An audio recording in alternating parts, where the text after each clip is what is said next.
أعوذ بالله من الشيطان الرجيم. بسم الله الرحمن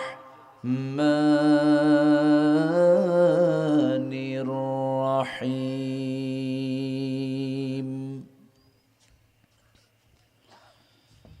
يا أيها الذين آمنوا اتقوا الله وقولوا قولا سديدا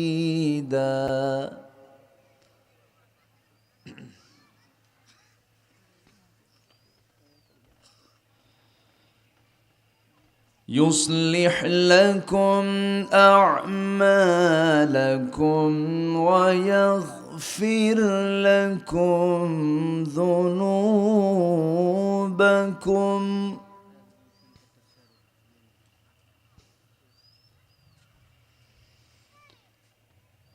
ومن يطع الله ورسوله فقد فاز فوزا عظيما.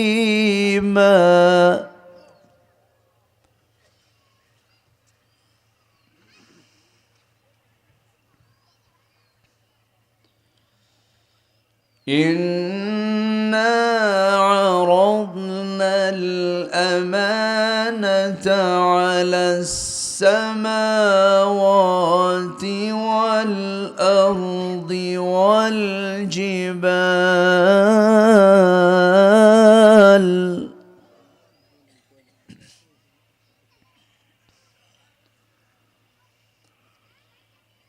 والجبال فأبين أن يحملنها وأشفقن منها وحملها الإنسان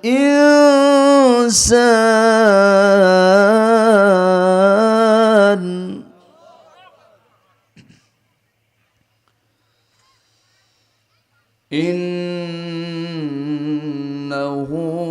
كان ظلوما جهولا.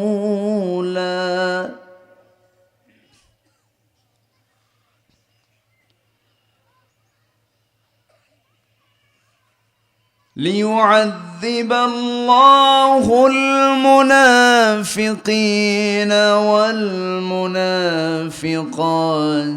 والمشركين والمشركات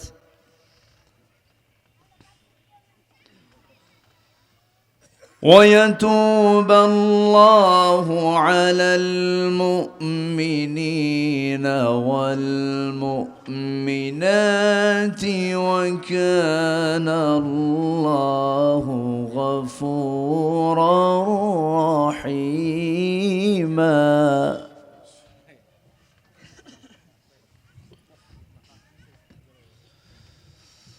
الله أكبر. بسم الله الرحمن الرحيم.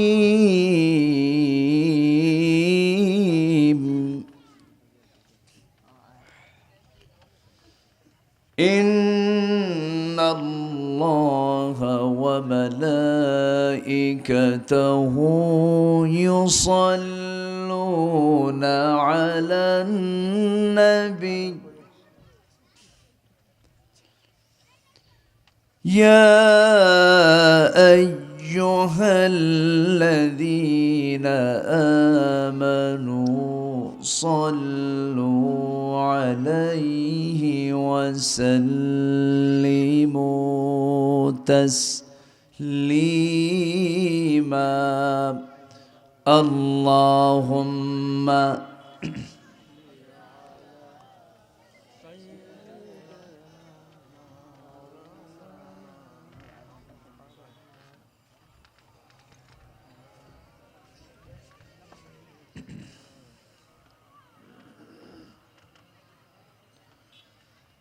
সবাই বলুন বালাগাল উলা বিকামালিহি কাশাফাত তুজা বিজামালিহি حسنت جميع خصاله سلوا মনটা যদি হইতো প্রবল হাওয়া, হইতো যদি শুভ্র কবুতর, মেঘের ডানাই পাঠিয়ে দিতাম, মেঘের ডানাই পাঠিয়ে দিতাম মদিনারি পথে, যেথায় আমার প্রিয় রাসূল ঘুমান নিরন্তর, যেথায় আমার প্রিয় নবী ঘুমান নিরন্তর। সবাই বলি সাল্লাল্লাহু আলাইহি ওয়াসাল্লাম।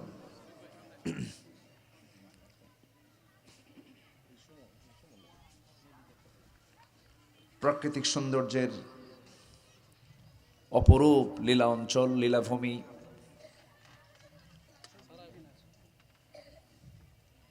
কিশোরগঞ্জ জেলার দগদগা বাকশারিয়ার চরজায়া মসজিদ তালিমুল কোরআন মাদ্রাসার উদ্যোগে আয়োজিত দুদিনব্যাপী তাফসীর মাহফিল 2024 17তম এই অধিবেশনের আজকের সমাপনী দিবসের সম্মানিত সুযোগ্য সভাপতি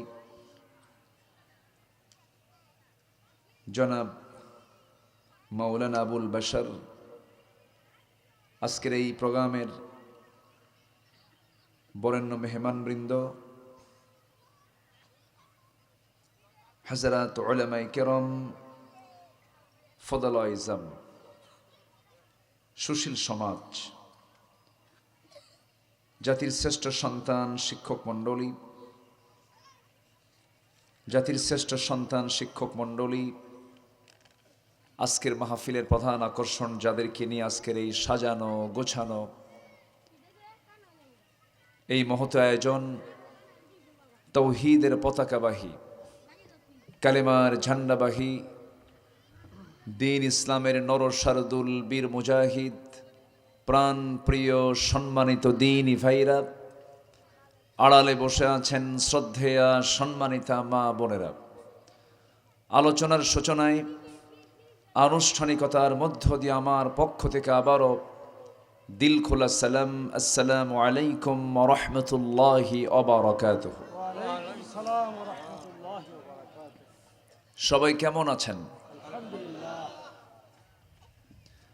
মহান রব্বে করিমের অশেষ শুকরিয়া যে মহান আল্লাহ সুবহানাহু ওয়া তাআলা আমাকে আপনাকে একটি সুন্দর মুক্ত পরিবেশ দান করেছেন, যা কিছুদিন আগেও ছিল না।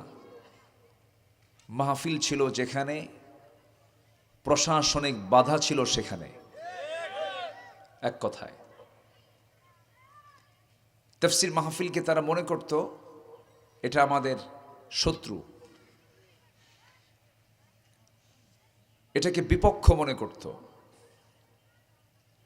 সেই প্রতিকূলতার সেই কুয়াশা আল্লাহ তাআলা কেটে দিয়েছেন। মুক্ত মনে যিনি কথা বলেন তিনিও বলতে পারেন, মুক্ত চিন্তায় যিনি শ্রোতা তিনিও শুনতে পারছেন। কমিটির জুতার তলা ক্ষয় হতো, মাহফিলের পারমিশন মিলত না। এখন কমিটির আর থানার কাছে যাওয়া লাগে না, থানায় ফোন দিয়ে বলে কিছু লাগবে কি, ঠিক কি না? এই একটি পরিবেশ যিনি তৈরি করে দিয়েছেন, সম্পূর্ণ অবদান কার? আসতে বলবেন না কার? শুকরিয়া আদায় করছি, বলছি আলহামদুলিল্লাহ। চিৎকার মেরে বলছি আল্লাহুম্মা ইন্নী আসআলুকা আল হুদা ওয়াত তুকা ওয়াল আফাফা ওয়াল গিনা। সবাই বলি আল্লাহুম্মা লাকা আসলামতু ওয়া বিকা আমানতু ওয়া আলাইকা তাওয়াক্কালতু ওয়া ইলাইকা আনাবতু ওয়া বিকা খাসামতু। আমরা আল্লাহ তাআলার শুকর আদায় করে নিলাম। জুমার দিন আসতেও দেরি হয়েছে অনেকের, সময় খুবই অল্প। এখানে অনেক মেহমান ছিলেন যাদের কিছু কথা শুনলে সবার চিত্তের খোরাক হতো, কিন্তু মূল যে মাহফিলের মূল যে আয়োজন কোরআন কেন্দ্রিক, কোরআনের কিছু আলোচনা, একটু এটা ক্ষতিগ্রস্ত হয়ে যায়, কমে যায়। এই জন্য আমি মাহফিল কমিটির পক্ষ থেকে আমিও ক্ষমা সুন্দর দৃষ্টি কামনা করছি। অনেকেই আজকে মেহমান হওয়ার পরেও তারা কথা বলার সেই সুযোগটা পাননি বলে আমিও ক্ষমা সুন্দর দৃষ্টি কামনা করছি। আমার হাতের সময় খুবই অল্প, আজান হবে, তবে আজানটা আজকে হলেও আমরা নামাজটা একটু 15 থেকে 20 মিনিট পরে যদি পড়ি, ফতুয়া হবে না তো? আবার আমার দেশে কিন্তু প্যাঁচ লাগাই বেশি। কি প্যাঁচ লাগানোর লোক কি আমার দেশে আছে না নাই বলেন তো? আচ্ছা, তো যেন কোনো ফতুয়াবাজি না হয়, বৃহত্তর দিক তাকিয়ে মাহফিলের সার্বিক দিক বিবেচনা করে আমরা আজকে সালাতুল আসরটা নির্দিষ্ট সময়ের চাইতে একটু পরে, শেষ সময় না, মাঝামাঝি সময় আমরা আদায় করব। জোরে বলি ইনশাআল্লাহ। আজান হবে কিন্তু কেউ আমরা নড়াচড়া করব না, এখানেই জামাত হবে। জোরে বলি ইনশাআল্লাহ। সম্মানিত হাজিরিন, আমি আলোচনার সূচনায় শ্রেষ্ঠ বাণী, মহাবিশ্বের চিরবিস্ময়, হতাশাগ্রস্ত মানুষের আলোর দিশা, আল্লাহর পক্ষ থেকে নাজিল হওয়া মহাসত্য আল কোরআন আল কারীমের গুরুত্বপূর্ণ একটি সূরা সূরাতুল আহজাব থেকে আমি শেষ দিকের কয়েকটা আয়াতে কারিমে আমি তেলাওয়াত করেছি। আল্লাহ তাআলা এখানে ঈমানদারদের ডাক দিচ্ছেন। আমরা যারা এখানে বসে আছি আমরা সবাই কি আসতে কয় ঈমান আছে তো নাকি? নামাজ না পড়ি, ঈমান তো আছে। এরকম কিন্তু বহু লোক আছে, নামাজ নাই, বলে হুজুর নামাজ নাই তো কি হয়েছে, আমার কি ঈমান নাই? এটা আমার দেশে এই কথাটা বহুল প্রচলিত। আমলহীন ঈমানের কোনো মূল্য নাই, আবার ঈমানহীন আমলেরও কোনো মূল্য আল্লাহর কাছে নাই। বিল গেটস, আমেরিকার একজন বড় ধনীদের তালিকার একজন অন্যতম ধনী, বিল গেটস, সে তার সমস্ত সম্পত্তির সিংহভাগ, একটা বিশাল অংশ সে জনসেবার কাজে দান করে দিয়েছেন। এই যে এত বিশাল বড় তার দানের একটা হাত, কিন্তু এই প্রাপ্তি আখিরাতে তার নাই, কারণ তার মধ্যে কি নাই? ঈমানটা নাই। এই জন্য ঈমান থাকতে হবে, আমলও থাকতে হবে। এই দুটার সমন্বয় যার মধ্যে আছে সে হচ্ছে পরিপূর্ণ। ঈমান আছে আমল নেই, আমল আছে ঈমান নেই, কোনোটাই হবে না। এই জন্য আল্লাহ তাআলা যেখানেই বলেছেন জান্নাতের অফার দিয়েছেন, সেখানে দুটা কথা বলেছেন, ঈমানের কথাও বলেছেন, আমলের কথাও বলেছেন।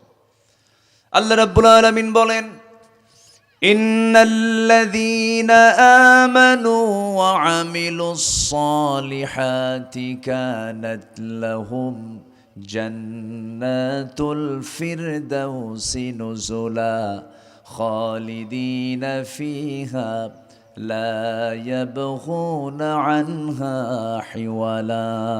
জোরে বলুন আল্লাহু আকবার। সূরাতুল কাহাফ, সূরাতুল কাহাফ কি বারের সূরা এটা বলেন তো? জুমাবারের সূরা এটা। হ্যাঁ, জুমার দিন যদি এই সূরা কাহাফ কেউ পড়ে, আকাশ থেকে জমিন পর্যন্ত আল্লাহ পাক তার জন্য নূরে আলোতে আলোকিত করে দেন। সূরাতুল কাহাফ আমরা পড়বো, জোরে বলি ইনশাআল্লাহ। কিন্তু আমার দেশে জুমার দিনে বেহায়াপনা কম হয় না বেশি হয়? বিশেষ করে আসরের সময়, চল আজকে একটু ছুটির দিন, ঘুরে ফিরে বেড়াই। অথচ হাদিস আসছে জুমার দিন আসর থেকে মাগরিব পর্যন্ত হলো দোয়া কবুলের সময়। আর আমার দেশে জুমার দিন আসর থেকে মাগরিব হলো আকাম কুকামের সময়। বড় আফসোস এটা। সম্মানিত ভাইয়েরা, তাহলে আল্লাহ তাআলা বলছেন ঈমান আনো এবং নেক আমল করো। ঈমানদারদের কিছু সৌন্দর্য আছে। ঈমানদার কখনো নেশাখোর হতে পারে না, ঈমানদার কখনো মিথ্যুক হতে পারে না, ঈমানদার কখনো আমানতের খেয়ানত করতে পারে না, ঈমানদার কখনো বেইনসাফি করতে পারে না, ঈমানদার কখনো বদমেজাজি হতে পারে না, ঈমানদার কখনো অপরের হক নষ্ট করতে পারে না। তাহলে ঈমানদার কেমন হবে? ঈমানদারদের একটা গুণগত স্ট্রাকচার, একটা সুন্দর একটা পয়েন্ট ভিত্তিক একটা পরিচিতি আমি তুলে ধরার চেষ্টা করছি সংক্ষিপ্ত সময়ের মধ্যে। আমাকে সময় দিচ্ছেন তো? একটু আওয়াজ দিই, জোরে বলি ইনশাআল্লাহ, আর একটু জোরে বলি ইনশাআল্লাহ। আমাদের এখন ব্যক্তি গঠন করার সময়। আমি নিজে গঠন না হলে সমাজ গঠন হবে কেমনে? সমাজ গঠন না হলে দেশ গঠন হবে কেমনে? পরিবার গঠন না হলে সমাজ গড়ে উঠবে কেমনে? শিক্ষকের শাসন পর্যন্ত করতে দেওয়া হয়নি 16 বছর। এক শিক্ষক ছাত্রের মাথার চুল দেখে বললে, এদিকে আয়, তোর চুল কাটা হয়নি, কেটে দিলাম। এখন তো বাচ্চাদের চুলের সাইজ বাইজ নেই, দেখেন না, দুই দিকে চুল নাই, পিছনেও চুল নাই, চামড়া বের করা, মাথার উপরে গোল করে রাখছে দক্ষিণ তালপট্টির দ্বীপ আছে না, নাই দেখেন, সেন্ট মার্টিন দ্বীপ। যখন বলা হয় ছেলে তুমি এই পাইছো কোথায় ডিজাইন, কি বুঝবেন না, মেসি, তুমি কি নেইমার, তুমি কি কুত্তা, এই আসে না, এরকম আসে না, আসে না। অধিকাংশ যুবকের মাথার চুলের যে কাটিংটা, এটা ইসলাম সম্মত নয়।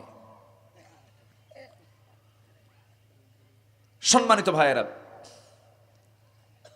সম্মানিত বন্ধুগণ, ঈমানদার কেমন হবে, ঈমানদার কি চরিত্রের হবে, আল্লাহ তাআলা সুন্দর করে কোরআনে কারীমের মধ্যে উপস্থাপন করে দিয়েছেন। আমরা একটা একটা করে সে আলোচনার দিকে ফিরে যাচ্ছি। জোরে বলি ইনশাআল্লাহ, জোরে বলি ইনশাআল্লাহ।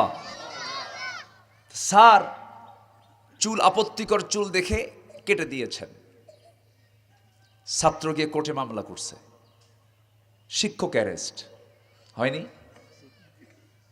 রাজশাহীতে ছাত্ররা শিক্ষকের 4 হাত পা বেঁধে পানিতে ফেলে দিয়েছে। এই তো আমরা চিত্রগুলো লক্ষ্য করছি। যুবকরা, তোমরা অনেক পরিবর্তন এনে দিয়েছ, তোমাদের ব্যক্তিগত জীবনের পরিবর্তন আনতে হবে। নেশার কাছে যাওয়া যাবে না, বিবাহ পূর্ব কোনো অবৈধ রিলেশনে যাওয়া যাবে না, আকাম কুকাম করা যাবে না, হারাম কোনো কাজে নিজেকে জড়ানো যাবে না। তুমি আড়ালে করছো, কিন্তু আড়াল আমার আল্লাহর কাছে আড়াল বলতে কিছু নাই। আধারও যেমন আলো তেমন। তিনি কে দেখেন, কে দেখেন, কে দেখেন?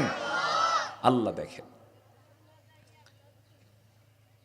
আপনার দায়িত্ব আপনার সমাজকে সংশোধন করা। এখন বলার সময় হয়েছে। এখন যুবকরা, তোমরা গ্রামে টার্গেট করবে কারা নামাজ পড়ে আর কারা নামাজ পড়ে না, তালিকা করো, তাদের কাছে দাওয়াতি কাজ করো। গ্রামের ভিতরে কোন বাড়ির মহিলা, মুসলিম পরিবারের মহিলা অর্ধলগ্ন আপত্তিকর পোশাক পরে পর্দার পরিবেশ ভঙ্গ করে কোন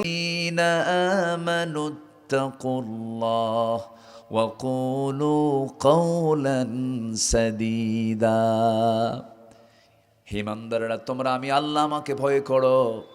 নাম্বার 2 হলো সোজা সাপটা কথা বলবে, কখনো মিথ্যার ধারে পাশে যাবা না। এই দুনিয়াতে 1 নম্বর বান্দা সেই যার জীবনে মিথ্যা নাই। এই পৃথিবীতে একজন ব্যক্তির শুধু রেকর্ড, যিনি আমার জন্য আদর্শ, আপনার জন্য আদর্শ, মুহাম্মদ সাল্লাল্লাহু আলাইহি ওয়াসাল্লাম, যিনি তার জীবনে কৌতুক করেও একটা মিথ্যা বলেন নাই, অথচ দেশ চালাইছেন, রাষ্ট্র চালাইছেন, জিহাদের সংগ্রামে অংশগ্রহণ করেছেন, বিচার ব্যবস্থা তিনি চালু করেছেন, সব কিছু তিনি চালিয়েছেন, কিন্তু মিথ্যা মিশ্রিত নয়, সত্যকে সাথে নিয়ে করেছেন। মিথ্যাকে কখনো পাত্তা দেন নাই। তিনি আড়াল করে কৌতুক করে কখনো মিথ্যা বলেন নাই। অতএব এখান থেকে প্রমাণিত হয় সত্য দিয়ে সব কিছু চালানো অসম্ভব না সম্ভব? অসম্ভব না সম্ভব? সম্ভব। কিন্তু পলিটিক্স, এটার যদি আপনি এনসাইক্লোপিডিয়া অফ ব্রিটানিকা অভিধানে যদি যান, পলিটিক্স কাকে বলে, এর সংজ্ঞা দিয়েছে হলো, আধুনিক যে সংজ্ঞা, প্রতিপক্ষকে যে কোনো উপায় পরাজিত করা কি পলিটিক্স বলা হয়। এটা ইসলাম অ্যালাউ করে না। ইসলাম বলে হচ্ছে সত্যকে প্রতিষ্ঠার জন্য বাতিলের বিরুদ্ধে লড়াই করে সত্য প্রতিষ্ঠাই হচ্ছে ইসলামী রাজনীতি। আল্লাহু আকবার বলে। ইসলাম সন্ত্রাস নির্ভর রাজনীতি হারাম করেছে। আমাদেরকে বলা হয়েছে এই দীর্ঘ 16 বছর আমরা ধর্মের নামে রাজনীতি করি। কত যে গালি দিল না, ধর্মের নামে রাজনীতি করি। অনেক কিছুই তোকমা লাগিয়েছে আমাদের বিরুদ্ধে। ধর্মকে ব্যবহার আমরা করি নাই। 16 বছর মুখে দাড়ি রাখার পর বাঁচার ভয়ে দাড়ি কাটছে যারা, তারাই ধর্মের নামে রাজনীতি করে।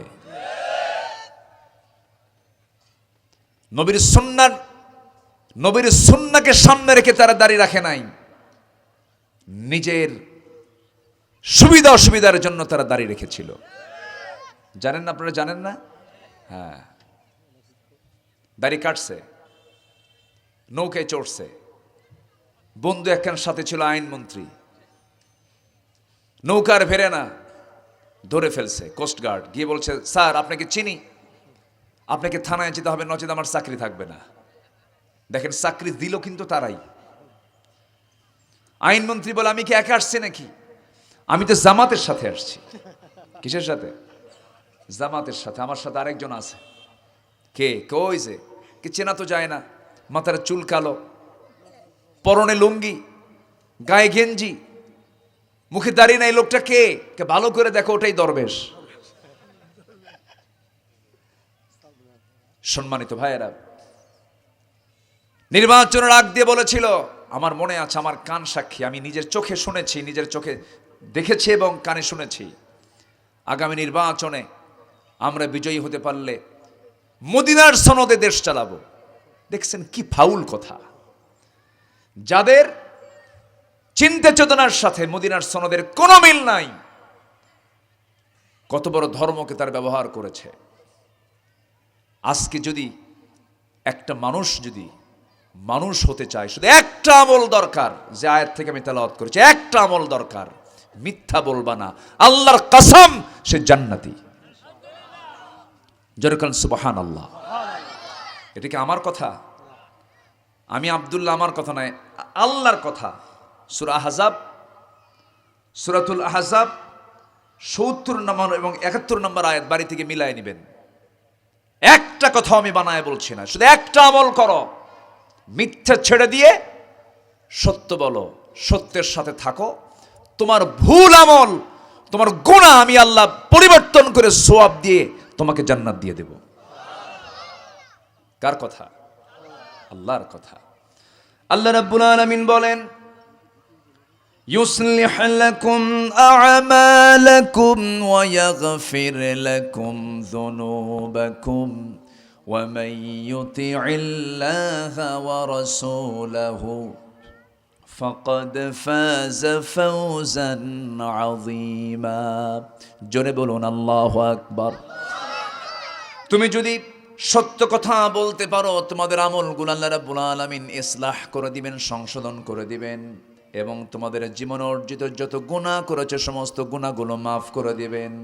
এবং আল্লাহ এবং রাসূলকে আনুগত্য করার কারণে তাকে আমি আল্লাহ মহা সাফল্য দান করব। জোরে বলি সুবহানাল্লাহ। কার কথা? আল্লাহর কথা। মোটামুটি 15টা চারিত্রিক সৌন্দর্য যদি আমাদের মধ্যে আসে, আমাদের জান্নাত পেতে কোনো বেগ পেতে হবে না। জোরে বলি ইনশাআল্লাহ। নাম্বার 1 আমি কি বলে দিলাম বলেন তো? বলেন কি কথা বলবো আমরা? বলেন সত্য কথা বলবো। যেখানেই থাকি না কেন শুধু জিহবার এই হকটা আদায় করব। দেখবেন এর মধ্যে একটা আলাদা মজা আছে, তৃপ্তি আছে, আনন্দ আছে। ফাঁসির মঞ্চ যদি যান, আপনি আনন্দ চিত্তে যাবেন, সত্যকে গ্রহণ করার কারণে আপনার মনে কোনো দুঃখ থাকবে না। আল্লাহু আকবার বলেন। সত্য সত্য মানুষকে জান্নাতের দিকে নিয়ে চলে যায়, আর মিথ্যা মানুষকে কোথায় নিয়ে যায়? জাহান্নামের দিকে নিয়ে যায়। এটা আমার কথা না, বলেছেন মুহাম্মদ সাল্লাল্লাহু আলাইহি ওয়াসাল্লাম। এক সাহাবী নবীর সামনে আসলেন, এসে বললেন, ইয়া রাসূলুল্লাহ, আমি বেশি আমল করব না, শুধু আমাকে একটা আমল শেখায় দেন। রাসূল বললেন, তাই নাকি? হ্যাঁ, একটা আমল তোমাকে শেখায় দিচ্ছি, আজকের থেকে তুমি জীবনে মিথ্যা কথা কখনো বলবা না। নতুন ইসলাম কবুল করেছেন, তার মধ্যে 3টা বদঅভ্যাস ছিল: চুরি করা, জেনা করা আর মদ খাওয়া। চুরি করা, জেনা করা, মদ খাওয়া। 3টা কি ছোটখাটো অপরাধ না বড় অপরাধ? বড় অপরাধ। আজকের সমাজে এগুলো তো কোনো অপরাধ আমাদের সমাজে মনে হয় না। চুরি তো হয় না, এখন সাগর চুরি হয়। কি চুরি হয়? সাগর চুরি। কি চুরি দেখেন, দেশের ঋণ হলো 18 লক্ষ কোটি টাকা, তারা রেখে গেছে 5ই আগস্টের আগে। সেখান থেকে তারাই নিয়ে চলে গেছে 11 লক্ষ কোটি টাকা। দেখি ছোটখাটো চোর? ছোটখাটো চোর না বড় ডাকাত? ডাকাত। সম্মানিত ভাইয়েরা, সম্মানিত বন্ধুগণ, এই 3টা বদঅভ্যাস তার মধ্যে ছিল। আমার নবীর সামনেই সাহাবী হাজির হলেন। নবীজি বললেন, সাহাবী, আমি তোমাকে একটা আমল শুধু শেখায় দেব, তুমি কখনো মিথ্যা কথা বলবে না। সাহাবী দারুণ খুশি। পরের দিন সকালবেলা নবীর সামনে, রাতের বেলা চুরি করে নবীর সামনে হাজির হয়েছেন। রাসূল বলছেন, গত রাত্রি তুমি কোথায় গেছিলা? মিথ্যা কথা বলা যাবে না। বলে ফেললেন তিনি। পরের দিন আবার নবীর সামনে হাজির হয়েছেন। রাসূল বললেন, গত রাতে তুমি হাতের মধ্যে কিসের বোতল নিয়েছিলা? বলে ফেললেন তিনি। তৃতীয় দিন সকালবেলা নবীর সামনে হাজির হয়েছেন। রাসূল বললেন, গত রাত্রে তুমি কোন মহিলার ঘরে ঢুকেছিলা? সাহাবীর চোখে পানি চলে আসছে। সাহাবী কাঁদতে কাঁদতে বলছেন, ইয়া রাসূলুল্লাহ, ইয়া হাবিবাল্লাহ, আপনি যে সত্যি বিশ্ব নবী, আজকের থেকে সকল প্রকার হারাম কাজগুলো আমি বন্ধ করে দিলাম। মিথ্যা ছাড়লে সকল পাপ সে ছাড়তে পারে। আল্লাহু আকবার বলেন। মিথ্যা হচ্ছে সমস্ত পাপের মা। আল কিযবু উম্মুল খাতিআত। সকল পাপের মা হচ্ছে কি? মিথ্যা কথা বলা। আমার মনে হয় জাতিগতভাবে 2 শতাধিক রাষ্ট্র গোটা পৃথিবীতে আছে। আমি জরিপ করে দেখেছি, সবচেয়ে বেশি মিথ্যা কথা বলে কোন দেশের মানুষ? বলেন, ভালো করে বলেন। কারণ আছে। এদেশে কোন শ্রেণী সবচেয়ে বেশি মিথ্যা কথা বলে বলেন তো? শিক্ষক, চিকিৎসক, কারা বলেন? কারা? দেখেন, আমি কিন্তু বলিনি। কিন্তু জাতির যারা নেতৃত্ব দেয়, নেতৃত্ব দিয়েছে যারা 53 বছর, কেউ 16 বছর, কেউ 25 বছর, কেউ 9 বছর, মাঝখান দিয়া কেয়ারটেকার সহ এই 53 বছর যারা এসেছেন, আমরা তাদের মুখ থেকে শুনেছি আশার কিছু বাণী, কিন্তু সে আশাটা ছিল হলো সত্য না মিথ্যা? খালি মিথ্যা কথা কয়। ওই যে রাজনীতি শিখে আসছে, পলিটিক্স কি, যে কোনো উপায়ে, যে কোনো পন্থায় অপরকে আমাকে হারাতেই হবে, মিথ্যা হোক আর যেটাই হোক না কেন। না, ইসলাম তা বলে না। আমার কথা কি মনক্ষুণ্ণ হচ্ছেন আপনারা? আমি আলোচনা চালাই, জোরে বলি ইনশাআল্লাহ। এই কি হলো মাইকের? সম্মানিত ভাইয়েরা, তাহলে আমরা সত্য কথা বলবো, জীবনে মিথ্যার সামনেও যাব না। জোরে বলি ইনশাআল্লাহ। আমার বন্ধুগণ, আরেকজন সাহাবী রাসূলকে বলছেন, ইয়া রাসূলুল্লাহ, আমি দিন নতুন করে গ্রহণ করেছি, সব ছাড়বো, কিন্তু একটা পাপ ছাড়বো না। কি? জেনা ছাড়বো না। কি ছাড়বো না? জেনা ছাড়বো না। রাসূল বললেন, জেনা যে তুমি ছাড়বে না, একটা প্রশ্ন করি, কি তোমার মার সঙ্গে যদি কেউ জেনা করতে আসে, তুমি কি সহ্য করবে নাকি হুজুর জব করব? যদি তোমার স্ত্রীর সঙ্গে কেউ জেনা করতে আসে, অসম্ভব সহ্য করতে পারবো না। মেয়ের সঙ্গে যদি কেউ জেনা করতে আসে, হুজুর আমি সহ্য করতে পারবো না। রাসূল এবার সুন্দর করে বুঝিয়ে বললেন, সাহাবী, তুমি যে মহিলার সঙ্গে জেনা করতে যাবে, সে কারো না কারো মেয়ে, কারো না কারো মা, কারো না কারো স্ত্রী। সাহাবীর চোখের কোনা বেয়ে বেয়ে টপ টপ করে পানি পড়তে, স্যার বলছে হুজুর আল্লাহর কসম করে বলে আপনি সত্যি বিশ্ব নবী। জোরে বলি সুবহানাল্লাহ। আমার ভাইয়েরা, নাম্বার 2 হলো আমানতটাকে আমরা রক্ষা করব। আমানতের খেয়ানত আমরা কখনো করব না। যার আমানত ঠিক আছে তার ঈমান ঠিক আছে, যার আমানত ঠিক নাই তার ঈমানটা ঠিক নাই। যে আমানতকে ভঙ্গ করবে, আমানতের খেয়ানত যে করবে, ওয়াদা যে ভঙ্গ করবে, সে কি মুমিন থাকে না মুনাফিক হয়ে যায়? কি হয়ে যায়? মুনাফিক হয়ে যায়। মুনাফিকের কাতারে যাওয়া যাবে না। মুনাফিকদের জন্য জাহান্নামের সর্বনিম্ন তাদের স্থান। আল্লাহ রাব্বুল আলামিন আমানত রক্ষার ব্যাপারে বলছেন, ইন্নাল্লাহা ইয়া'মুরুকুম আন তু'আদ্দুল আমানাতি ইলা আহলিহা ওয়া ইযা হাকামতুম বাইনান নাসি আন তাহকুমু বিল আদল ইন্নাল্লাহা নি'ম্মা ইয়া'ইযুকুম বিহি ইন্নাল্লাহা কানা সামিআম বাসীরা।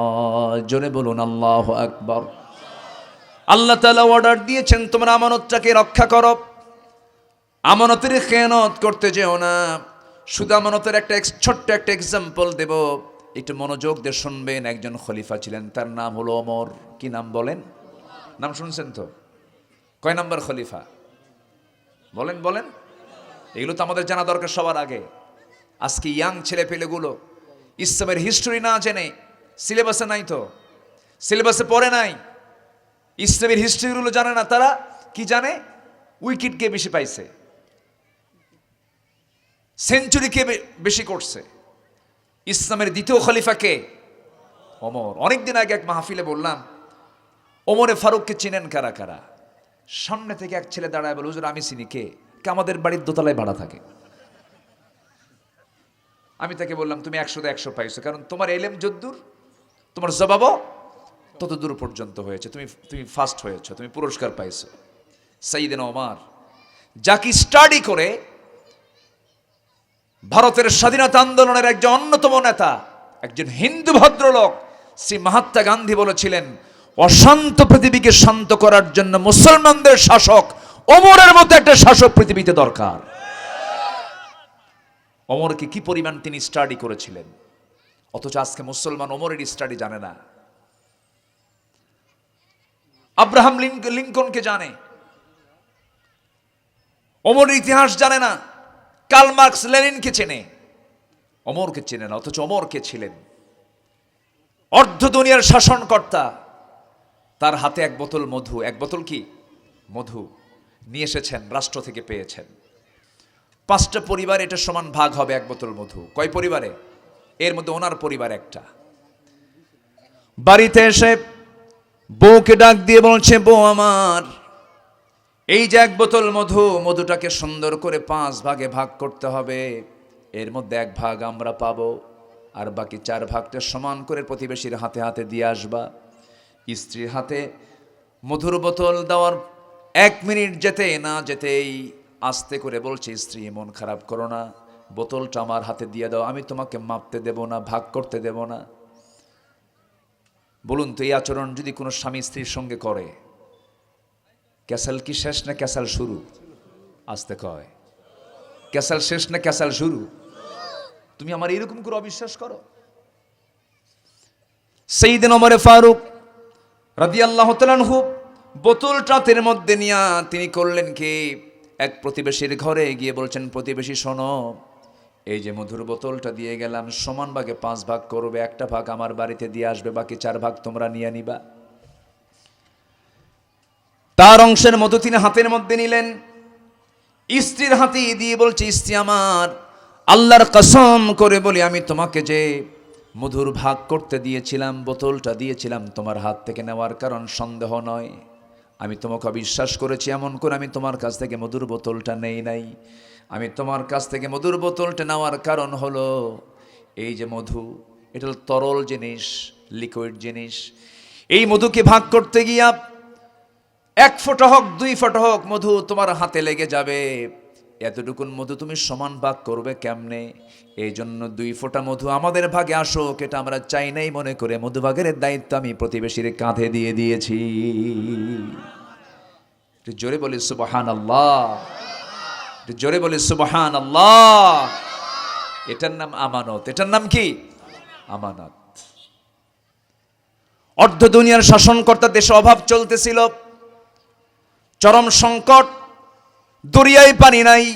সবাই এসে বলল, ওমর সব শুকনা হয়ে গেছে, খড়কুটা হয়ে গেছে, কোনো আবাদ নাই, সব ধুলাই মলিন হয়ে গেছে, কি করা যায়? দরিয়াতে পানি নাই। তিনি একটা চিঠি লিখলেন। চিঠি লিখে বললেন, এই কাগজটা দরিয়ার মধ্যে তোমরা বিসমিল্লাহ বলে ফেলে দাও। শুধু ফেলে দিল, ফেলতে দেরি হয়েছে, উত্তাল সমুদ্রের তরঙ্গমালা এসে ঢেউ খাচ্ছিল, গোটা ধুলাই মলিন জমিন সবুজের শ্যামলে রূপান্তরিত হয়ে গেছে। জোরে কোন সুবহানাল্লাহ। তার সময় সংকট চলতেছিল খাদ্যের। এমন সময় সাইয়েদনা ওমর ফারুক রাদিয়াল্লাহু তাআলা আনহুর সামনে একজন একটা উট জব করে, তার সামনে উটের যে গুরুত্বপূর্ণ অংশ, এটা কি বলে, কাঁধের যে অংশ, এটা কি বলে? কুজ আর সিনা না? হ্যাঁ, কুজ এবং সিনা এটা বলে। কুজের অংশ আর হলো কলিজার অংশটুকু সাইয়েদনা ওমর ফারুক শাসক তার হাতে দিয়ে বলছেন, আমিরুল মুমিনিন, আমরা আপনার জন্য এটা নিয়ে এসেছি। দেশের অভাবের কারণে তিনি নিয়মিত রোজা রাখতেন, কম খেতেন। তিনি বললেন, আমাকে তোমরা যে উটের অংশ 2টা দিলা, এটা হলো উটের সবচেয়ে শ্রেষ্ঠ অংশ। এই অংশ কি আমার জনগণ পাইছে নাকি? না, পায় নাই। যেটা জনগণ পায় না সেটা ওমর কোনোদিন খায় না। আল্লাহু আকবার বলেন। শেষমেশ তিনি কি করলেন? ইফতারের সময় বলেন, জাইতুনের তেল নিয়ে আসো। কিসের তেল? জাইতুনের তেল নিয়ে আসো। তেল নিয়ে আসা হলো, শক্ত জবের রুটিগুলো নিয়ে আসা হলো। জাইতুনের তেলের মধ্যে রুটিগুলো ভিজায় ভিজায় তিনি শুকনো খাবার, শক্ত খাবার খেয়ে কোনো মতো ইফতারটা করলেন। সাইয়েদনা ওমর অর্ধ দুনিয়ার শাসনকর্তা ছিলেন। তার একটা ছেলে ঘোড়া কিনতে গেছে। ঘোড়া কিনে সে ঘোড়াটাকে বড় করবে, দাম যখন বেশি হবে দাম বেশি লাভে বিক্রি করবে। ছোট্ট ঘোড়া কিনে বড় করে মোটা তাজাকরণ করে বিক্রি করবে। ঘোড়া কিনে যখন বাড়িতে নিয়ে আসছে, সাইয়েদনা ওমর ফারুক লক্ষ্য করে দেখেন ওই ঘোড়াটা নিজ জমির কোনো ঘাস খায় না। ওই ঘোড়াটা ঘাস খাচ্ছে হলো রাষ্ট্রের জায়গা কিছু ছিল যেখানে ওমর ফারুক থাকতেন, তার পিছনে রাষ্ট্রের কিছু জায়গা। রাষ্ট্রের জায়গায় বড় হয়ে ওঠা ঘাসগুলো ঘোড়াটা খাচ্ছে আর ধীরে ধীরে বড় হচ্ছে।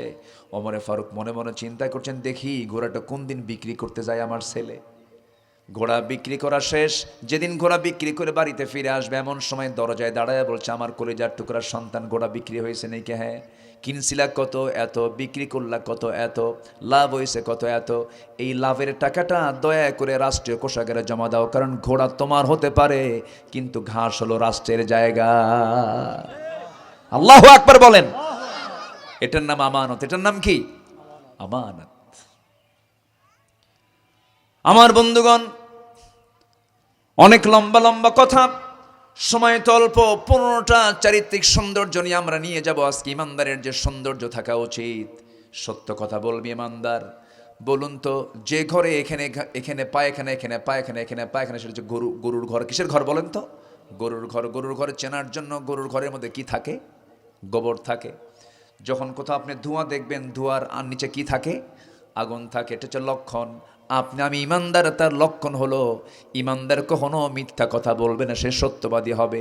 ইমানদারের চেনার 1 নম্বর উপায় হলো কি কথা বলা? সত্য কথা বলা। আমার কথা কি মন খারাপ করতেছেন নাকি আপনারা?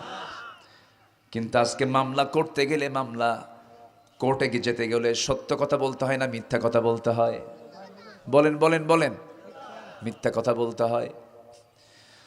আমার বন্ধুগণ, আমানতটা কি জিনিস দেখেন। এই যে আয়াতটা আমি তেলাওয়াত করেছি, সূরা নিসার 58 নম্বর আয়াত, এই আয়াতের একটা প্রেক্ষাপট আছে। সেই প্রেক্ষাপট হলো, আমার নবী মক্কার যখন বাসিন্দা ছিলেন, সেই মক্কায় থাকাকালীন আল্লাহর যে কালো ঘর একটা আমরা দেখি, কালো কাপড় দিয়ে মুড়ানো, সেই ঘরের নাম কি বলেন? কাবা। বলেন, সেই ঘরের নাম কি?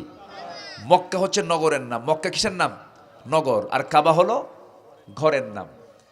ওই কাবাটা কালো কাপড় দিয়ে মুড়ানো।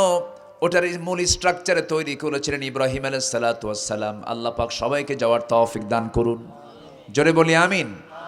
ওই কাবার ভিতরে আরবের ওই কুরাইশরা পত্তলিকরা পূজা করতে করতে ওই সেই ঘরের মধ্যে পর্যন্ত 360টা মূর্তি ঢুকাইছিল। কয়টা মূর্তি? 360টা মূর্তি গুনে গুনে, লাত মানত ওজ্জা হাবল সব সহ ঢুকাইছিল। আমার নবীজি যখন নবুয়ত পাওয়ার সঙ্গে সঙ্গে তো তিনি ভাবতেছেন এগুলো কি শিরকের কাজ, এগুলোকে কেমনে সমাজ থেকে মূলত পাটন করা যায়, মহা চিন্তায় তিনি চিন্তিত। আমার নবীজি যে যুগে এসেছিলেন সে যুগের মানুষ কি সত্য কথা বলতো? কি বলতো? মিথ্যা কথা। সে যুগের মানুষ সুদটা এত পরিমাণ খেত, চক্রাকারে ডাবল সুদ চালাতো। খুনকে বদলে খুন ছিল তাদের নিত্য নৈমিত্তিক ব্যাপার। একটা ভাঙ্গা পাতিল, মাটির হাড়িকে কেন্দ্র করে যুগের পর যুগ তারা যুদ্ধ লেগে রাখত, গোত্র গোত্র ক্যাসার লাগতই।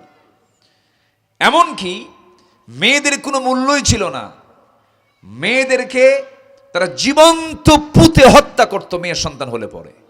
জোরে কর নাউযুবিল্লাহ, আর জোরে বলি নাউযুবিল্লাহ। সেই যুগে আমার নবীর আগমন হলো।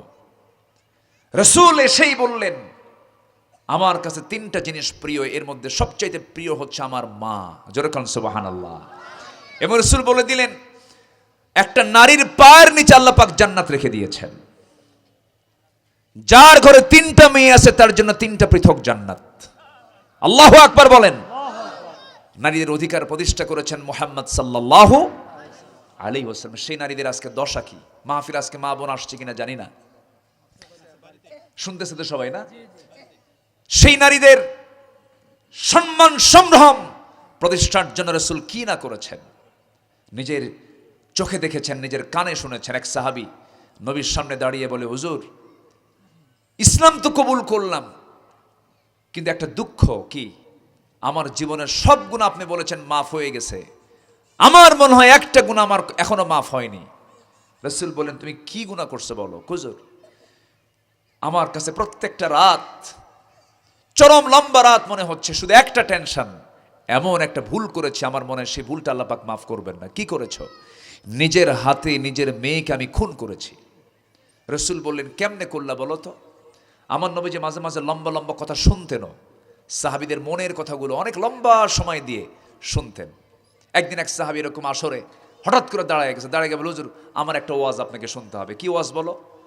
হুজুর আমার ওয়াজ হলো জাহিলি যুগের ওয়াজ। কি ওয়াজ বলো? সে ওয়াজটা হলো, আমি আগের যুগে যখন আমি ইসলাম পাইনি মূর্তি পূজা করতাম, একটা মূর্তিকে আমি দেবতা মনে করতাম, ভাবতাম এটা আমার ভাগ্যের প্রতীক, যেখানেই যেতাম সাথে নিয়ে চলে যেতাম। সেই মূর্তি নিয়ে, সেই দেবতা নিয়ে আমি একদিন যাচ্ছিলাম কোন এক লম্বা সফরে, হঠাৎ করে প্রকৃতির চাপ চাপলো, আমি একটু উঁচু জায়গায় সম্মান করে আমি আমার সেই দেবতাকে রাখলাম। আড়ালে চলে গেছি শৌচকার্য করে, পেশাব পায়খানা করে আমি ফিরে এসে যখন আমি আমার সেই দেবতার সামনে এসে দেবতাটাকে আমার হাতের মধ্যে নেব, মূর্তিটাকে হাতের মধ্যে নেব, দেখি যে আপাদমস্তক মাথা থেকে পা পর্যন্ত পানি দিয়ে ভেজা। ভাবলাম এই বুঝি রহমতের পানি, বরকত মনে করে একটা চাটন দিলাম, লেহন দিলাম, দেখি যে আমতা আমতা গন্ধ। সামনের দিকে তাকায় দেখি হুজুর কুত্তা একটা লেজ গুটায় যাচ্ছে।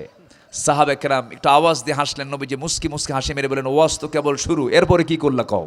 আল্লাহু আকবার বলেন। আমার নবীজি শুনলেন, শোনার পরে বলেন এরপরে কি করলা হুজুর? আমার ভিতরে এমন একটা রাগ চাপলো, সারা জীবন যারা ইজ্জত করলাম সম্মান করলাম সে তার নিজের অস্তিত্ব রক্ষা করতে পারে না, এমন এক আছাড় মারলাম ভেঙ্গে টুকরো টুকরো হয়ে।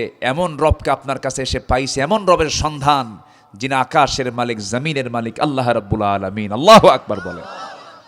আমার নবীজি শুনতেন কথাগুলো। আমার বন্ধুগণ, আমার নবীজের পরে ওই সাহাবীকে ডাক দিয়ে বলেন, সাহাবী বলো কি হয়েছে হুজুর? অনেক লম্বা কথা। 6 বছর 6 মাস যখন বয়স হলো আমার স্ত্রীর গর্ভের সন্তান, বউটাকে বললাম যাও মার বাড়ি চলে যাও, সন্তান ছেলে হলে নিয়ে আসবে, মেয়ে হলে জীবন্ত পুঁতে হত্যা করবে। এই কথা বলে বিদায় জানালাম, কিন্তু বউটা আমাকে ফাঁকি দিয়ে মিথ্যার আশ্রয় নিয়েছিল, বলেছিল সন্তান মৃত কিন্তু সন্তান মেয়ে হয়েছে। আমার আড়ালে 6টি বছর পার করেছে, একদিন চট করে আমার সামনে পড়ে গেছে সন্তানটা।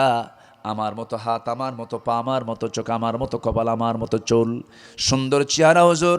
চট করে ধরে বউয়ের সামনে হাজির হয়ে বললাম, বউ সত্যি করে বলো তো এই সন্তানটা কার সন্তান? আমার স্ত্রী বলছে, স্বামী তথ্য কতক্ষণ গোপন করবো, আমাদের সন্তান এটা, আমি আপনাকে মিথ্যা বলেছিলাম। এমন রাগ করলাম হুজুর, ভিতরে ভিতরে প্রচণ্ড ক্রোধ, প্রকাশ হতে দিলাম না। অভিনয় শুরু করে মেয়েটাকে কোলের মধ্যে নিয়ে চুমু দিলাম, আদর করলাম। মেয়েটা বলছে তার মাকে, মা কে বলেছে? আমার বাবা পাষাণ, আমার বাবা আমাকে কত সুন্দর আদর করতেছে। সন্তানটাকে ধীরে ধীরে বশ করে নিয়ে পরের দিন বললাম, ও আমার মেয়ে, তোমাকে নারীর বাড়ির দিকে নিয়ে যাব। সুন্দর করে সাজগোজ করে দিল, রওনা করলাম। নারীর বাড়ির দিকে না গিয়ে জঙ্গলের দিকে গেলাম। আমার মেয়েটার মুখ ছোট হয়ে যায়, জঙ্গল পাড়ে দিচ্ছিলাম। মেয়েটা বারবার বলে, আব্বা এই দিকে যাও কেন, ওই দিকে যাবা না, নারীর বাড়ি যাবা না। কিচ্ছু বললাম না। গর্ত খনন শুরু করে দিলাম, কোদাল মারতেছি। ঠিক দুপুরবেলা কোদাল মারতেছি, মাটিগুলো সিটকেস আমার দাড়িতে লাগে। আমার মেয়েটা তার কচি হাত দিয়া, নখ দিয়া খিলাল কোলে করে মাটিগুলো সরায় দিয়ে বলে, বাবা নারীর বাড়ি কখন যাবা? কিচ্ছু বললাম না। গর্ত খনন যখন করতেছিলাম, প্রচণ্ড গরমে আমার শরীর থেকে ঘামগুলো ঝরে, আর আমার সেই মেয়েটা গামছা দিয়া সেই ঘামগুলো মুছে মুছে দেয়, আর বলে, বাবা নারীর বাড়ি কি যাবা না? কিচ্ছু বললাম না। শিরকিয়াতের কারণে আমার ভিতরে শয়তান চাপলো। গর্ত খনন যখন শেষ হয়ে গেল, মেয়েটাকে বললাম, মেয়ে আমার মা দেখো তো গর্ত খনন কেমন হয়েছে। আমার মেয়েটা মুসকে একখানা হাসি দিল, হাসি দিয়ে গর্তের কাছাকাছি গিয়ে উকি মেরে যখন দেখতে নিয়েছে, পিছন দিকে আমি চলে আসলাম। পিছন দিকে সজোরে এমন জোরে ধাক্কা মারলাম, এক ধাক্কা আমি এটুপুর হয়ে সেই গর্তের মধ্যে পড়ে গেল। চিত হয়ে দুইটা হাত এক জায়গায় করে বলছে, বাবা বুঝতে পেরেছি, মার কথা আজকে বাস্তব হয়েছে। মা আমাকে বারবার বলেছিলেন তোর বাপ তোকে মেরে ফেলবে, কিন্তু বাবা আজকে তোমার কাছে প্রাণ ভিক্ষা চাই, আমাকে একটা বারের জন্য বাঁচায় দাও। আমি আমার চেহারা আমৃত্যু পর্যন্ত তোমার সামনে আমি কখনো দেখাবো না। এতবার বলল হুজুর, দিলের মধ্যে দয়া হলো না। শিরকিয়াতের কারণে, জাহালাতের কারণে আমি কি করলাম, হাতের মধ্যে বড় ওজনের একটা পাথর নিলাম, এত জোরে তার কলিজা বরাবর, বুক বরাবর মেরে দিলাম। ফিঙ্কি দিয়ে রক্ত বের হয়ে গেল। চোখের সামনে মাটি চাপা দিয়া, পাথর চাপা দিয়া, বালু চাপা দিয়া, জনমের মতো বাপ হয়ে মেয়েকে শেষ করে দিলাম। আমার নবীজির সামনে যখন সাহাবী বর্ণনা করছিলেন, রাসূল কাদা কাদা কণ্ঠে বলছেন, সাহাবী এর চাইতে যদি আরো বড় গুনাহ তোমার জীবনে হয়ে যেত, ইসলাম কবুল করেছো, আল্লাহ পাক সব গুনাহগুলো মাফ করে দিয়েছেন। আমার মায়েরা, সেই নারীকে ইসলাম কোথায় টেনে এনেছে, কি মর্যাদা তাকে দিয়েছে, কিন্তু সেই নারীর অবমূল্যায়ন করা হচ্ছে। আজকে গোটা দুনিয়া জুড়ে নারী সমাজ হয়ে গেছে ভোগ্যপণ্য। একটা নারীর মূল্য তখন থাকবে যখন নারীর গায়ে কাপড় চোপড় থাকবে, পর্দা থাকবে। যখন নারীর গায়ে যখন কাপড় চোপড়, পর্দার পরিবেশ থাকবে না, তখন বুঝতে হবে নারীটাকে বানিয়ে ফেলেছে আজকে দুনিয়াতে পণ্য সামগ্রী। কি ঠিক কিনা বলেন? আমার মা, আমার বোন, আমার স্ত্রী, আমার মেয়ে, কিয়ামতের দিন এই চার শ্রেণীকে আল্লাহ তাআলা ধরবেন। একটা নারী তার বড় ভাইকে আটকায় ফেলবে, স্বামীকে আটকায় ফেলবে, বড় ভাইকে আটকায় ফেলবে, বাবাকে আটকায় ফেলবে। এই জন্য আমাদেরও দায়িত্ব আছে পরিবারটাকে পর্দার মধ্যে রাখা, দিন পরিবেশ শেখানো, পর্দার পরিবেশ রক্ষা করে। এটাও একটা আমানত। এটাও কি বলেন? আমানত। দেখবেন বউয়ের কাছে স্বামী আমানত, স্বামীর কাছে বউ আমানত। কিন্তু কিছু কিছু স্বামী আছে এত বড় বেহায়া, এত বড় বেয়াকুফ, নিজের সুন্দরী বউ দুনিয়াবাসীকে দেখায়। আসতে কয়, আছে না নাই? আছে না নাই? কি সমস্যা? আমি কি আলোচনা চালাবো? কোনো সমস্যা নাই তো? বলি আলহামদুলিল্লাহ। আজান হয়ে গেছে মনে হয়, আশেপাশে হোক, আমরা তো নামাজ পড়বো ইনশাআল্লাহ। আমাদের দেশে এমন দরবারও আছে যে দরবারে মুড়ি ধুলে নামাজও লাগে না, এরকম দরবারও কিন্তু আছে। পানির তলে মোমবাতি বাবা বাতাসে নেবে না, বাবার নামে হালকা দিলে উজু গোসল লাগে না, যেরকম নাউজুবিল্লাহ, এরকম কিন্তু আছে। উজু গোসলই নাই, নামাজ তো দূরেই থাকলো। এটা না, আমরা নামাজ পড়বো, জোরে বলি ইনশাআল্লাহ। নামাজ কার হক? আসতে বলবে না, কার হক? হ্যাঁ, আমানত নষ্ট করবো না আমরা। আমানত বউটাকে দেখায় বেড়ায়, যার বউ বেহায়া তার স্বামী হলো কি? দায়ুস। তার স্বামী কি? দায়ুস, আদ-দায়ুসু লা ইয়াদখুলুল জান্নাহ। দেখবেন কিছু কিছু স্বামী আছে, বউ যদি সুন্দর হয় বউটাকে সুন্দর করে হুন্ডায় তোলে। কিসে তোলে? হুন্ডায়। সে হুন্ডা তো এখন আধুনিক হুন্ডা, কি R15, যার প্যাসেঞ্জার সিট হলো 3 তলা আর ড্রাইভিং সিট হলো আন্ডারগ্রাউন্ডে। আমি কি বলবো এই যুবকরা, ঠিক আছে না? হুন্ডায় চড়ে স্বামী, সে নিচতলায় থাকে, বউটাকে একদম 3 তলায় তোলে, যেন জাতির দেখতে যেন অসুবিধা না হয়। বোরকা নাই, আপদ মস্তক সবগুলো ডেকোরেট করে, অঙ্গ সজ্জা করে, সমাজে রোগ সৃষ্টি করার জন্য বেহায়া করে, মাথা থেকে পা পর্যন্ত চুল ছেড়ে দিয়া, মুখ হাত পা সবগুলো খোলা রেখে হুন্ডায় চালান। এটা টান দিল, সে টানটা কি? আওয়াজ যেন বেশি হয়, সবাই যেন দেখতে পায়, যেদিক দিয়ে ধোঁয়া বের হয় সেই ধোঁয়ার পাইপটাও সরায়। যখন পাইপ সরায় তখন তা আওয়াজ হয় হুন্ডার মতো না হেলিকপ্টারের মতো?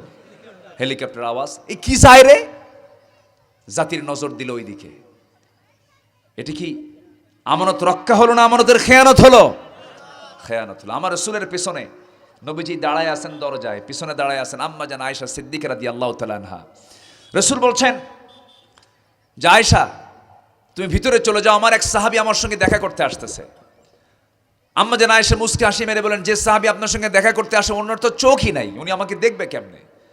আমার নবীজি বলেন, ওর তো চোখ নাই, তোর চোখ নাই? আল্লাহু আকবার বলেন। ভিতরে যাও। ভিতরে পাঠায় দিলেন। তাহলে বলুন পর্দার কি গুরুত্ব আছে? আসতে বলবেন না, আছে না নাই? আজকে ইহুদিদের, খ্রিস্টানদের, ইহুদি নাসারাদের সবচাইতে বড় ষড়যন্ত্র ইমানের বিরুদ্ধে, মুসলিম পরিবারের মেয়েদেরকে উলঙ্গ করে ঘর থেকে বের করো। এটা ওদের মিশন। এই মিশনে তারা কি ফেল না পাস? পাস। মাথায় রাখতে হবে এগুলো। আমার পরিবার আমাকে সামলাতে হবে। বউকে বলবেন নামাজ পড়ো। দুনিয়া একে ছাদের নিচে থাকছি, যৌবন বিতরণ করেছি, তুমি আমাকে দিয়েছো, আমি তোমাকে যৌবন দিয়ে দিয়েছি, একসঙ্গে দুনিয়াতে থেকেছি একে ছাদের নিচে। জান্নাতে একসঙ্গে থাকতে চাই, জান্নাতের কাজ কর, ঠিক কি না? জান্নাতে একসঙ্গে থাকবো, এই সম্পর্ক জান্নাত পর্যন্ত গড়াবো। মেয়ে যদি নামাজ না পড়ে, ছেলে যদি নামাজ না পড়ে, বলবেন আমার মেয়েরা আমার ছেলেরা একই সঙ্গে একই ছাদের নিচে থাকি, তুমি আমার মেয়ে, তুমি আমার ছেলে, আমি তোমাদের বাপ, একসঙ্গে আমরা জান্নাতে বাজার করব, নামাজ পড়ো।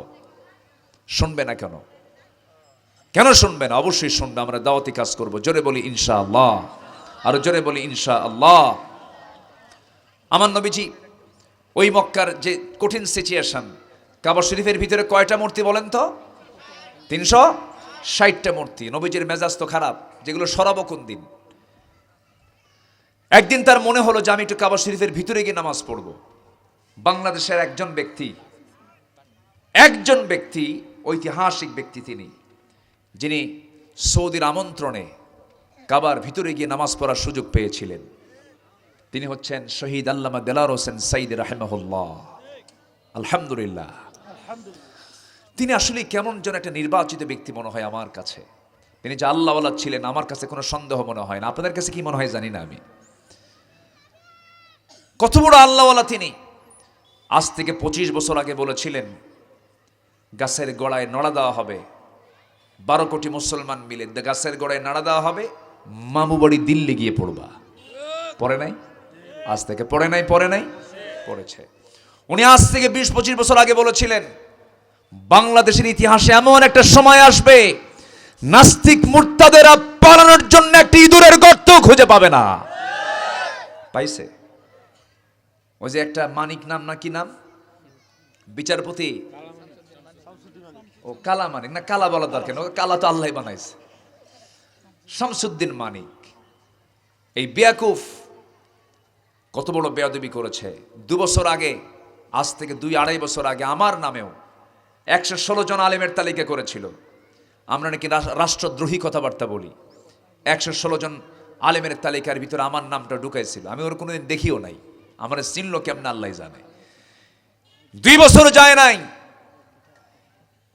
2 বছরের মাথায় এই বেকুফ বলেছিল আমি সাঈদীর ফাঁসির রায় আমি নিজে দিয়েছি। সেই বিচারপতি মানিক পালানোর জন্য সিলেট দিয়ে ত্রিপুরা হয়ে দিল্লি যাবে। সিলেটের মানুষ তাকে ধরে ফেলেছে, ভালো আপ্যায়ন করেছে। খুব সুন্দর মেহমানদারি করেছে, কলা পাতায় শুয়েছিল, শেষ পর্যন্ত মোটামুটি মেহমানদারি কম হয় নাই, বিসি শুদ্ধ আউট করে দিছে। জানেন না, আপনারা জানেন না? ইতিহাস থেকে শিক্ষা নিন। যুগে যুগে যারাই ইসলামের বিরুদ্ধে অবস্থান নিয়েছে, ইসলামের বিরুদ্ধে কথা বলেছে, কোন ফেরাউনকে, হামানকে, নমরুদকে আল্লাহ ছাড় দেন নাই, সবাইকে ধরেছেন তিনি আমার কে। অতএব বাতিলের পক্ষ নয়, হকের পক্ষ নিয়ে আমরা যা দেখেছি, আমরা আর কিছু দেখতে চাই না। আমরা আগামীর দেশকে দেখতে চাই কোরআনের দেশ। সবাইকে রাজি আছেন? সবাইকে রাজি আছেন? রাজি আছেন কারা কারা? হাত উঁচু করে দেখান। কেউ তো স্লোগান দেন না।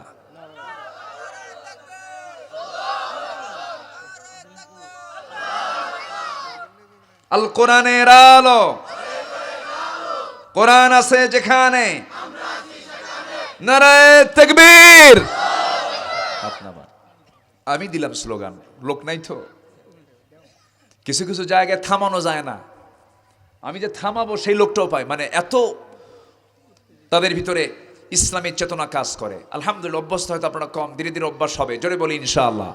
মুসলমানদের সবচেয়ে বড় অস্ত্র হচ্ছে লা ইলাহা আর তাকবীর, রাব্বাকা ফাকাব্বির, আল্লাহু আকবার বলেন।